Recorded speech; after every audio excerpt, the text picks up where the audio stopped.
আমি এখন মুক্ত, আমি এখন স্বাধীন। এটা স্বাধীন দেশে আমি স্বাধীন নাগরিক একজন। যেখানে যে পর্যায়ে জড়িত সবাইকে আইনের আওতা নিয়ে এসে তাদেরকে বিচার করা হোক, নাহলে এই খারাপ সংস্কৃতি চালু থাকবে।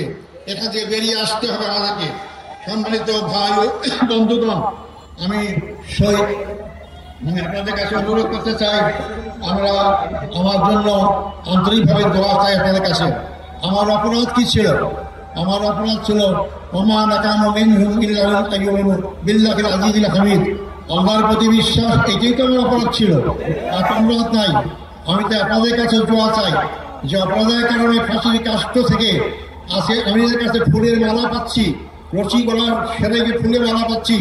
আমি যেন আজীবন সেই ইসলামী আন্দোলনে আমার জীবন থাকতে, রক্তবিন্দু এক ফোঁটা থাকতে এই আন্দোলনে যদি শহীদ হিসেবে মৃত্যুবরণ করতে পারি, সে তৌফিক আপনাদের কাছে কামনা করতে চাই। আমাদের সবাইকে মৃত্যুবরণ করতে হবে, মনে রাখবেন। আজ হোক কাল হোক মৃত্যুবরণ করতেই হবে। মৃত্যুর হাত থেকে বাঁচতে পারবো না।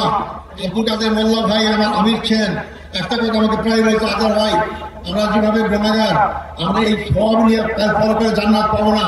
জান্নাতের একটাই মাত্র পথ, তা হচ্ছে শাহাদাত বরণ করা। তো শাহাদাতই আমাকে জান্নাত দিতে পারবে। তাই যে দল, যে জাতি, যে ব্যক্তি শাহাদাত তামান্না করে এগিয়ে যায়, সেই দল, সেই জাতিকে কেউ দমাতে পারে না। সম্মানিত ভাই বন্ধুগণ, সেই দোয়া করার সাথে সাথে আপনাদের সবাইকে সবার মাধ্যমে সারা বাংলাদেশের আপনার সাথে আহ্বান করতে চাই, আসুন এই দেশ আমাদের, এই দেশ আমাদের সবার।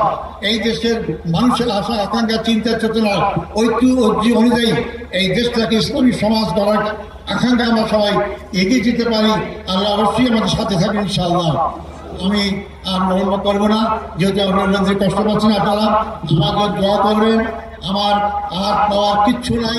আমার জীবনে যদি আমরা এখানে আল্লাহর দিন প্রতিষ্ঠা দিকে যেতে পারি, এর চেয়ে সর্ব বড় পাওয়ার কিছু নাই। আপনাদের সবাই সেই দিন প্রতিষ্ঠা আন্দোলনে যার যার জায়গা থেকে যে ভূমিকা রাখা দরকার, সেই ভূমিকা সবাই রাখবেন, এই আশাবাদ ব্যক্ত করে সাংবাদিক বন্ধুগণ, ফটোগ্রাফার যারা এখানে আসছেন, যারা আজকে আমাদের এখানে উপস্থিত হয়েছেন, তাদেরকে আমি ধন্যবাদ জানাতে চাই। এবং যারা যেভাবে আমাকে সহযোগিতা করেছেন তাদেরকে ধন্যবাদ জানাতে চাই। আবারও আমি আপনাদের কাছে আমার জন্য দোয়া কামনা করে আমার বক্তব্য এখানে শেষ করছি। আসসালামু আলাইকুম রহমতুল্লাহি ওয়া বারাকাতুহু।